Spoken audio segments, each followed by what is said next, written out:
Good morning girls. Good morning ma'am. आप लोगों को स्लाइड दिख रही है? Yes ma'am.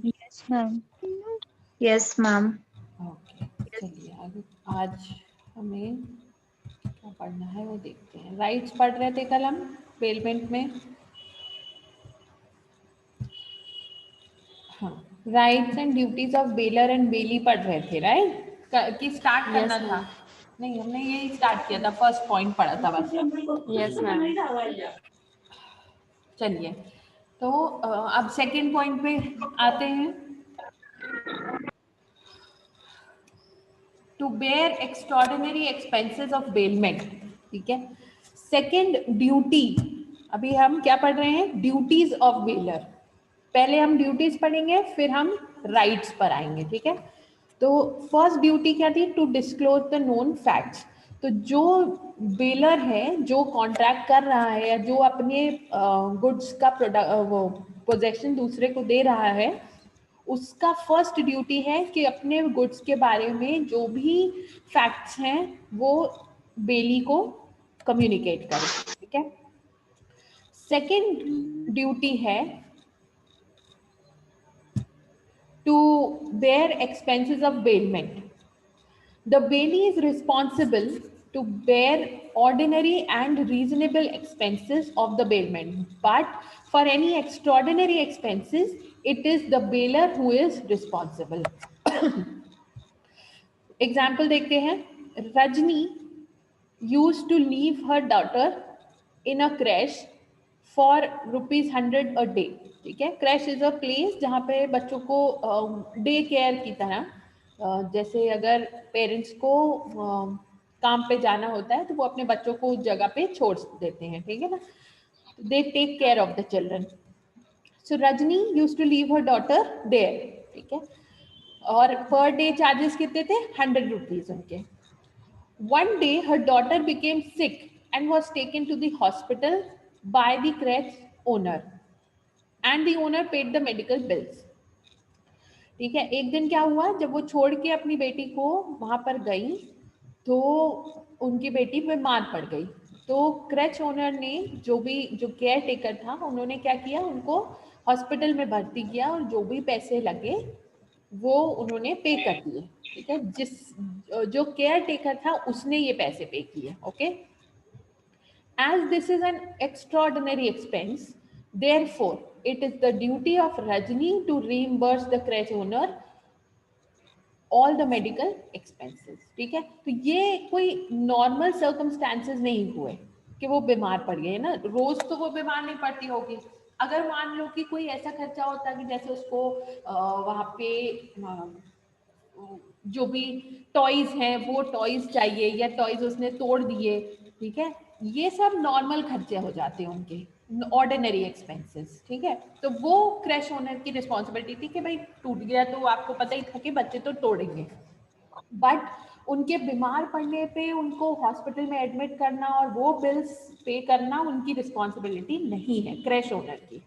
सो क्योंकि रजनी वॉज नॉट अवेलेबल तो उन्होंने पैसे पे कर दिए, but when Rajni comes back तो उनको उन मेडिकल बिल्स के पेमेंट क्रैच ओनर को करने पड़ेंगे। ठीक है, तो एक्स्ट्रॉर्डिनरी एक्सपेंसेस कौन उठाएगा? बेलर। और अगर ऑर्डिनरी एक्सपेंसेस हैं तो बेली उठा सकते हैं। Understood everyone?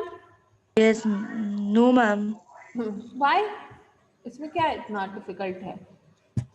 नॉर्मल जैसे तो इसीलिए जिस काम के लिए सामान दिया गया है, अब जैसे मान लो कि कार की हमने एग्जाम्पल कई बार लिया है ना, कि कार किसी ने रिपेयर करने को दी अपनी, राइट? अब उस कार के रिपेयर में जो भी चीजें लगेंगी, जैसे टूल्स लगे या ऑयल लगा, है ना, या लेबर लगी।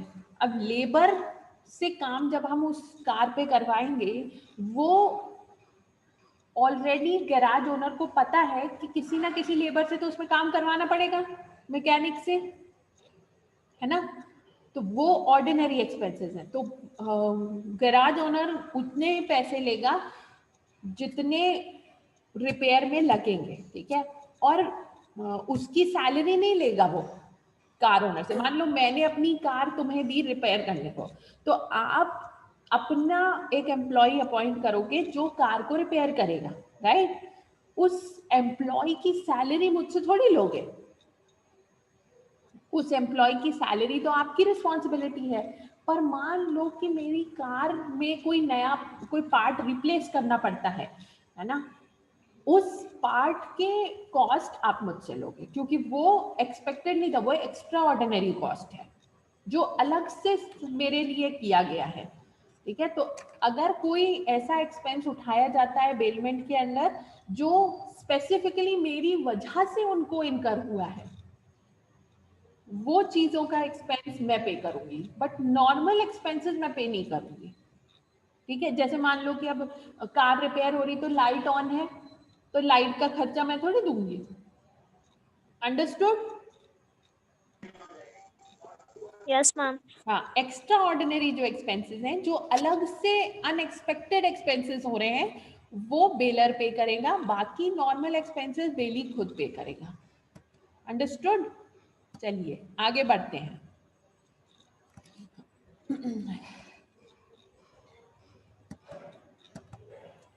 थर्ड पॉइंट पे आते हैं हम। To indemnify bailee for loss in case of premature termination of gratuitous bailment. अब इसका क्या मतलब है वो देखते हैं।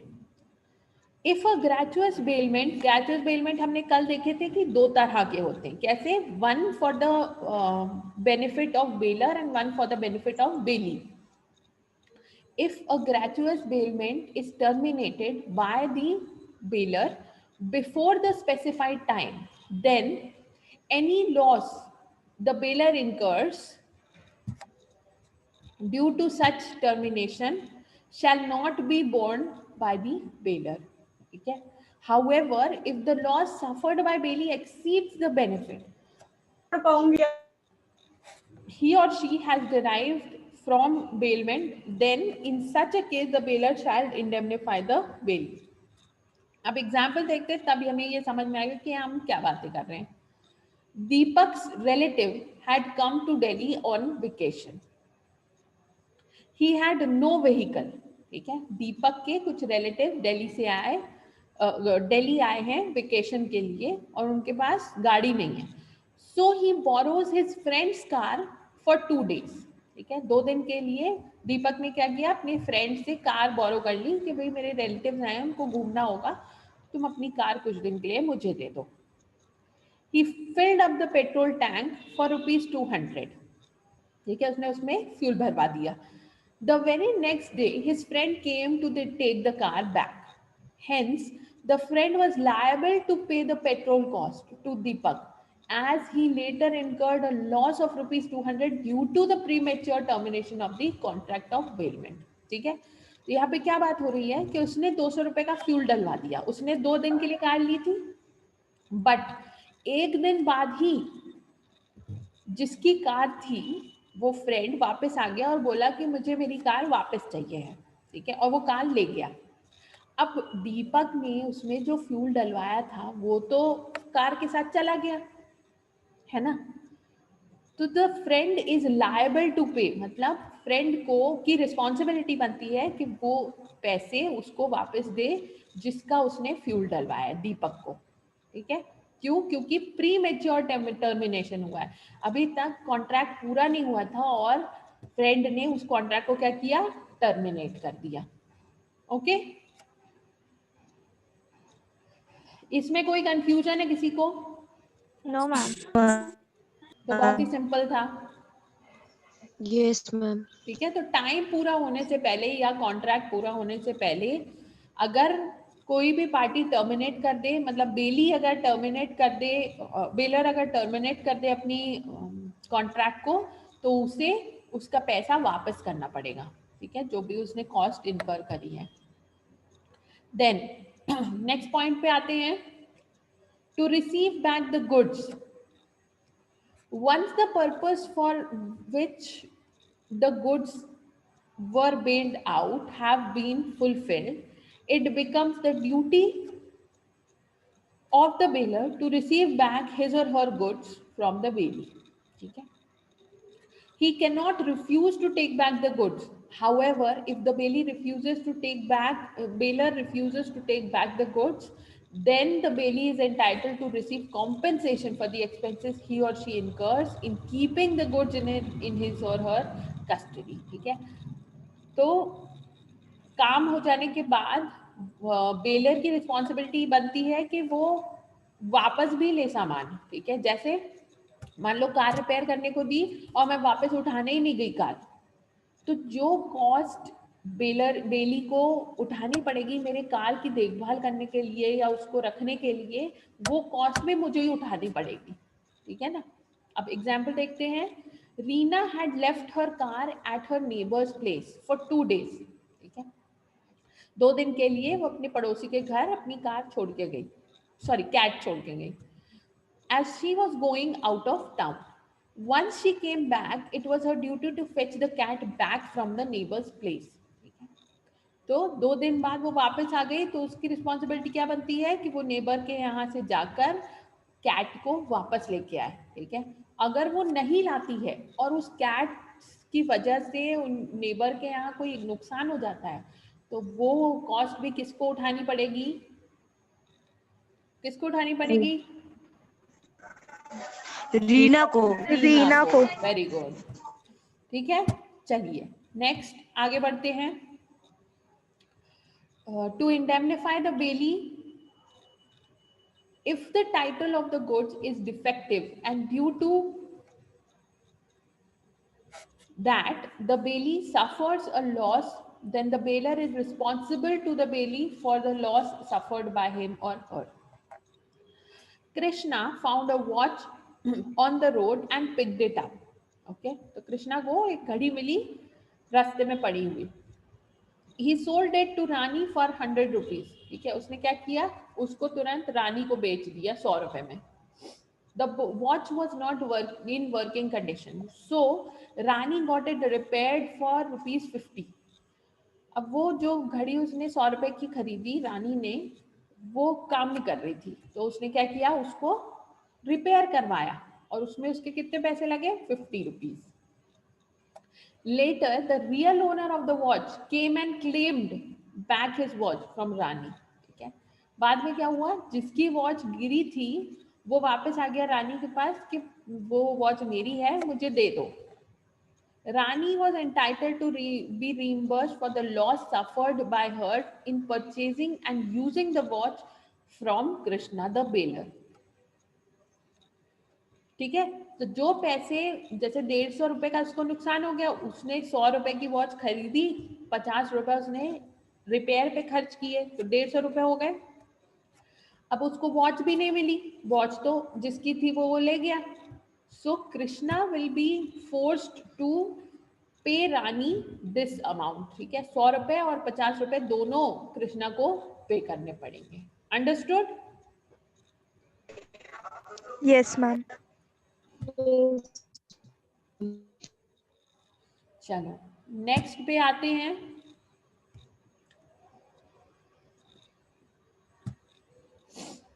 तो ये हमारी ड्यूटीज ऑफ बेलर हमने पढ़ी. ठीक है ना, 5 ड्यूटीज पढ़ी हैं हमने. तो आप लोग ये अपने वर्ड्स में, जिस तरह से हमने ये एग्जाम्पल्स लिखे हैं, एग्जाम्पल्स को अपने वर्ड्स में डिस्क्राइब करके कॉपी में लिख लेंगे. ठीक है, ये 5 ड्यूटीज थी. अब हम आते हैं ड्यूटीज ऑफ बेली पर. First is to take reasonable care of the goods. हमने ये देखा कि जिसने अपने गुड्स दूसरी पार्टी को दिए हैं उसकी क्या क्या ड्यूटी थी. ठीक है, अब जिसको गुड्स दिए गए हैं हम ये देखेंगे कि उसकी क्या क्या ड्यूटीज हैं. ठीक है ना. First is to take reasonable care of the goods. ठीक है, मतलब जो गुड्स उनको दिए गए हैं उसका ध्यान रखना. It is the duty of the bailey to take reasonable care of the goods bailed to him or her by the bailor. According to Section 151 of the Indian Contract Act 1872, the bailey is to take care of the goods as a man of ordinary prudence would under similar circumstances. Take care of his own goods of the same bulk, quantity, and value as the goods bailed. Section 152 states that if, in spite of taking all reasonable care, the goods are damaged or destroyed in any way, then the bailee is not liable for the loss, destruction, or the deterioration of the goods bailed. ठीक है? तो बेली को ध्यान से जो भी goods उनको bailment पे दिए गए हैं उनको अच्छे से रखना है, ऐसे समझ के जैसे वो उनके खुद के गुड्स हैं. ठीक है? Take care of his own goods. ठीक है? सो अगर उसने ध्यान नहीं रखा तो नुकसान किसे उठाना पड़ेगा? बेली को ही उठाना पड़ेगा. ठीक है? क्यों? क्योंकि उसके इग्नोरेंस की वजह से बेलर का नुकसान हुआ है. पर अगर उसने पूरे नेसेसरी स्टेप्स लिए हैं उन गुड्स की केयर करने के लिए और उसके बावजूद गुड्स डैमेज हो जाते हैं या खराब हो जाते हैं या उनका कुछ भी लॉस होता है, इन दैट केस बेली को पैसे नहीं देने पड़ेंगे. ठीक है ना? चलो सेकंड पे आते हैं. एग्जाम्पल देखते हैं अब अपन. ठीक है ना? इसी से रिलेटेड. रूपवती gave her mobile phone for repair to Nikhil at his repair shop. ठीक है? तो रूपमती ने क्या किया? अपना फोन निखिल को दिया जिसकी एक रिपेयर शॉप है फोन रिपेयर करने को. ठीक है? तो बेलर कौन हो गया? रूपवती बेलर. हाँ जी, क्या हुआ? मैम आपकी बहुत स्लो आवाज आ रही है. मेरी स्लो आवाज आ रही है? अब स्लो क्यों आ रही है? अभी ठीक आ रही है? अभी आ रही है आवाज? Yes ma'am. यस मैम अब आ रही है. हाँ चलो. तो Nikhil forgot to keep the, हाँ तो रूपवती कौन हुई? बेलर हुई और निखिल कौन हो गया? बेली. ठीक है? Nikhil forgot to keep the phone in the drawer and the phone kept lying on the table. Someone came to the shop and stole the mobile. ठीक है? निखिल ने क्या किया? जो फोन रूपवती ने उसको रिपेयर करने को दिया था उसको उसने ध्यान से नहीं रखा ड्रॉर में और उसने टेबल पे ही छोड़ के भूल गया, जिसकी वजह से क्या हुआ कि जो पर्सन उसकी शॉप में आया उसमें से किसी ने वो फोन चुरा लिया. Later, Nikhil found that the mobile had been stolen. ठीक है? फिर बाद में पता चला निखिल को कि फोन चोरी हो गया. In this case, Nikhil is liable to compensate Rupati for the loss as the loss was due to his negligence. ठीक है? तो निखिल को उस फोन के पैसे रूपवती को देने पड़ेंगे. क्यों? क्योंकि या तो पैसे देने पड़ेंगे या फिर सेम फोन देना पड़ेगा. क्यों? क्योंकि उसके इग्नोरेंस की वजह से ये लॉस रूपवती को उठाना पड़ा है. ठीक है? समझ में आया? Yes ma'am. Yes, ma'am. चलिए अब आगे बढ़ते हैं. सेकेंड एग्जाम्पल देखते हैं. Roopvati gave her mobile phone to repair to Nikhil at his repair shop. ठीक है? हम सेम ही एग्जाम्पल ले रहे हैं बट यहाँ पे सर्कमस्टांसेस डिफरेंट है. Nikhil kept it safely in the drawer. ठीक है? रूपवती ने सेम सिचुएशन, निखिल को अपना फोन रिपेयर करने को दिया, पर यहाँ पर क्या किया निखिल ने उसको सेफली ड्रॉर में रख दिया. Late at night after the shop was closed, दुकान बंद होने के बाद रात को, there was a short circuit in the street light and this led to a fire. क्या हुआ? रात में जब दुकान बंद हो गई तो स्ट्रीट लाइट में शॉर्ट सर्किट हो गया और जिसकी वजह से दुकान में आग लग गई. The shop got fire. रूपवती's mobile got burnt in the shop. ठीक है? क्या हुआ? रूपवती का फोन क्या हुआ? अब शॉप जल गई तो फोन भी जल गया. In this case Nikhil the bailee, ठीक है, अब इस सिचुएशन में took all reasonable care to protect the goods from damage. Nikhil की तो यहाँ कोई गलती नहीं है, उसने तो चुपचाप सेफली ड्रॉर में रखा था उसको, है ना, और शॉर्ट सर्किट में भी उसका कोई हाथ नहीं है. So he took all the reasonable care to protect the goods. Therefore, he is not liable to pay for the loss of Drupadi. ठीक है? बेली नहीं, ये होगा बेलर.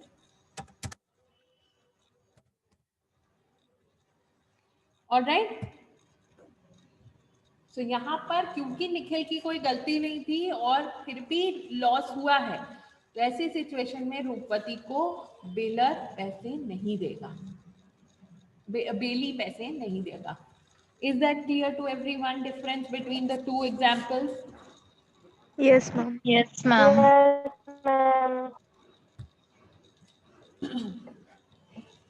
चलो आगे बढ़ते हैं.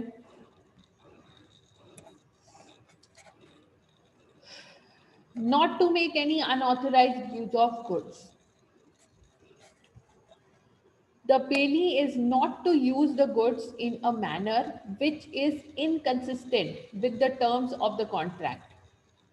If he or she uses the goods in an inconsistent manner, then he or she is liable for loss of or any damage to the goods bid. ठीक है? मतलब अनऑथराइज्ड यूज नहीं करना है उस गुड्स को. अब यहाँ पर एग्जाम्पल देखते हैं. Ragini gave a piece of cloth to her tailor for stitching a kurti. Okay? Ragini is the baler and tailor is the tailor क्या हुआ? Bailey. Bailey. ठीक है. After 2 days, Ragini went to a friend's wedding and there she saw her tailor wearing the stitched kurti. ठीक है. तो क्या किया Taylor ने? कुर्ती तो स्टिच कर ली पर उसको पहन के शादी में भी पहुंच गए. This is not with in the terms of the contract of bailment. Therefore, the tailor has to compensate Ragini for using the kurti for her own personal use. ठीक है. तो क्योंकि ये सब चीज ये मेंशन नहीं था कॉन्ट्रैक्ट में, जब उसने कपड़ा दिया टेलर को सिलने के लिए तो ये नहीं बोला था कि तुम सिल के पहन के शादी में भी हो आना. उसने उसको कपड़ा दिया था ताकि आप सिल के कुर्ती मुझे दो वापस.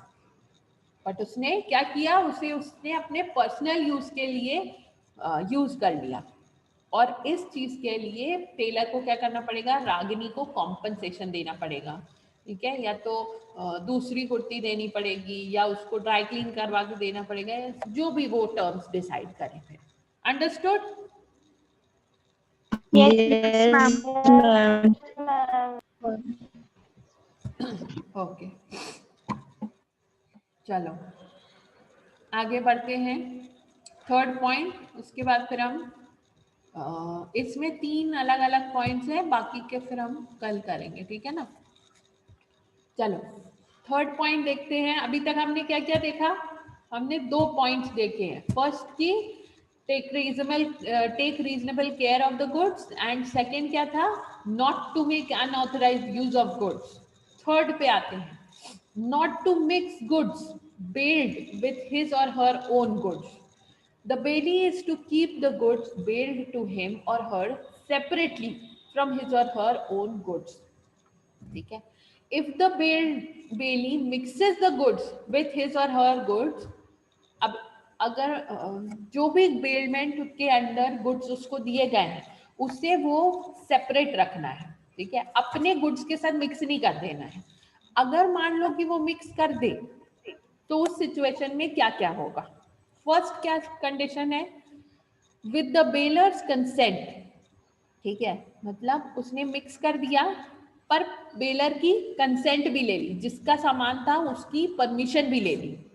In such a case, both the baler and the bailee shall have a proportionate interest in the mixture produced due to the mixing of the goods. अब एग्जाम्पल देखते हैं. Ramveer bought 100 kilograms of rice, but due to scarcity of space, he requested Shyam to keep the rice in his storehouse. Ramveer ने क्या किया? 100 kilo चावल खरीदा और उसके पास जगह नहीं थी रखने के लिए, इसलिए शाम को उसने रिक्वेस्ट किया कि मेरा चावल का बैग्स आप अपने पास स्टोर हाउस में रख लो.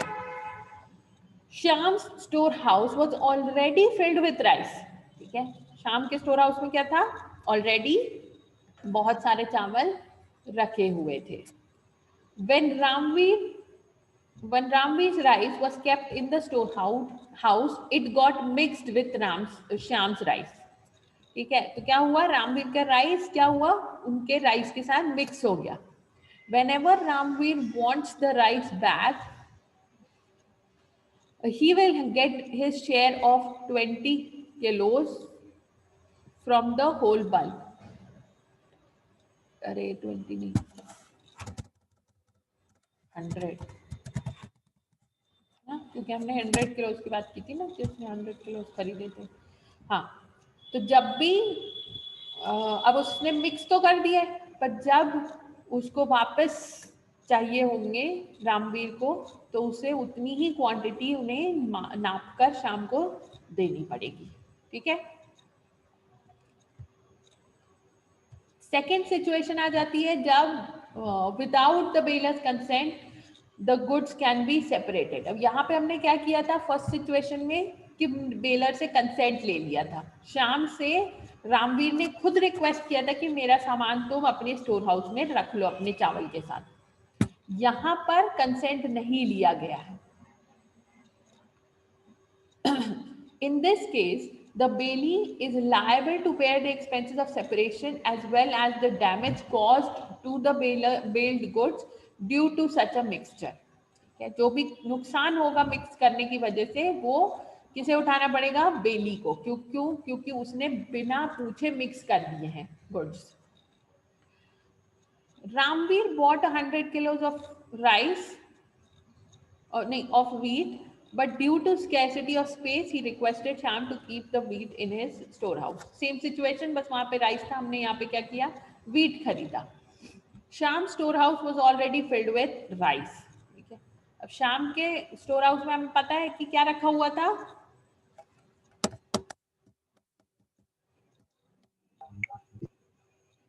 क्या रखा था श्याम के स्टोर हाउस में, पहले राइस रखा हुआ था, है ना। और रामवीर ने क्या रखवाया है वहां पे, Wheat. wheat रखवाया है।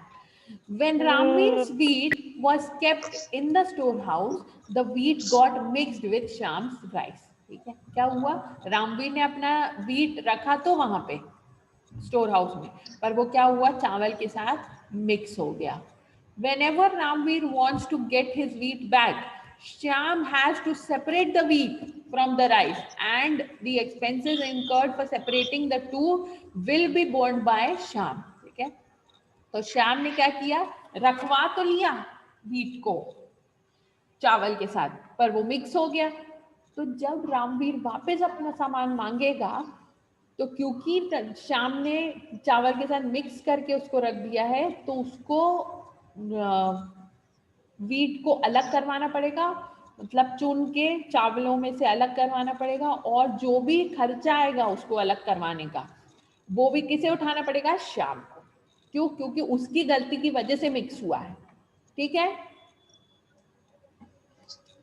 Yes ma'am. मैम। अब थर्ड सिचुएशन, ठीक है, हमने दो सिचुएशन देखी। फर्स्ट क्या था, जहां पर हमने बेलर की परमिशन ले ली, सेकेंड में हमने बेलर की परमिशन नहीं ली थी। ठीक है, without the bailor's consent and the goods can not be separated. ठीक है, यहाँ पे क्या हुआ था कि कंसेंट तो नहीं थी, पर गुड्स अलग अलग किए जा सकते थे। पर अब लास्ट सिचुएशन में क्या हो रहा है कि हमने कंसेंट भी नहीं ली और वो गुड्स मिक्स ऐसे हुए कि अलग भी नहीं हो सकते थे। In this case, the mixture cannot be separated. Therefore, Bailey is liable to compensate the baler for the loss of goods. अब illustration देखते हैं। Ramveer bought 100 kilos of basmati rice, but due to scarcity of space, he requested Shyam to keep the rice in his storehouse. ठीक है, तो ये रामवीर को भी समझ में नहीं आ रहा है कि अलग कहीं और रखवा ले, वो रखना उसने श्याम के स्टोर हाउस में जो भी खरीदना है। ठीक है, तो पहले तो उसने सिर्फ चावल खरीदा नॉर्मल, फिर उसने गेहूं खरीद लिया, अब उसने क्या किया, उसने 100 किलो बासमती राइस खरीदा। ठीक है, बासमती राइस मतलब the best quality of rice. Shyam store house was already filled with rice, ये तो हमें पता ही है। ठीक है, पर जो राइस श्याम के स्टोर हाउस में रखा था वो दूसरी वैरायटी का था, बासमती नहीं था. When Ramveer's rice was kept in the storehouse, the rice got mixed with Shyam's rice. ठीक है. तो रामवीर का जब राइस श्याम ने अपने स्टोर हाउस में रखा तो क्या हुआ, वो उसकी दूसरी खराब क्वालिटी के राइस के साथ मिक्स हो गया. It was not possible to separate Ramvir rice from Shyam's rice. ठीक है. तो दो टाइप के चावल अगर मिक्स हो जाए तो उनको अलग अलग करना पॉसिबल नहीं है. Therefore, Shyam would be liable to compensate Ramveer for the loss of his basmati rice. तो जो मिक्स हो गया है और उसको जितने अमाउंट का नुकसान उठाना पड़ा उस 100 किलो में से, उसका पैसा कौन देगा? कौन देगा? रामवीर का तो पैसा खुद ही राइस है, तो उसका ही तो नुकसान हुआ, तो वो खुद क्यों देगा? श्याम देगा. ओके ओके ओके, श्याम देगा. ठीक है. उसने नुकसान किया है, उसको अलग रखना चाहिए था. Okay, so Shyam will have to compensate. Alright, understood everyone? Yes, ma'am. चलिए अब हम यहाँ पे we'll stop here. Please read through all these points जो हमने आज पढ़ा है. ठीक है. जितना हम एक दिन में पढ़ते हैं उतने को आप एक बार बाद में रिवाइज करके अपनी कॉपी में लिख लिया करो, तो you will not forget it. ठीक है. चलिए, so we'll continue next Thursday. Okay. Thank you, ma'am. Have a nice day, ma'am. Thank you, ma'am. Have a nice day, ma'am. Thank you, ma'am.